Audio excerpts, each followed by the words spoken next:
Welcome back to the channel, man. Got this 2014 Jeep Cherokee Latitude. What's going on is we're doing a BCM on this car. Now, I had a hard time locating the BCM on this thing. So I'm gonna do is take you through some of the steps that I had to go through to find it.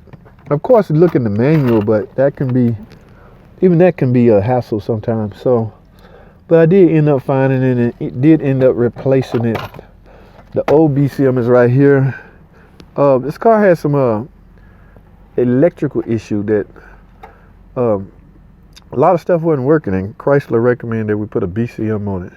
So I don't want to get into depth as far as I'm limited to what I can say on especially warranty repairs. But for those of you that was wondering where the BCM is located, it is right here, and it's simply held on by a bracket. This little bracket right here, and all these little push pins that come out, essentially bolted into this. But once you get the black bracket out the way, you're home free as far as get the panels like this, all these panels off, and it's not too bad of a job. Just finding it was the bigger hassle, but we got it in and we got it taken care of.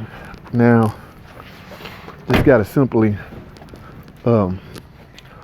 program it to the vehicle, match all the other modules up to it. We should be home free, guys. That's it, man. I don't want to make this long. Just wanted y'all to know the location of the BCM. All right, thanks for watching. Comment, subscribe, and I'll see y'all in the next video.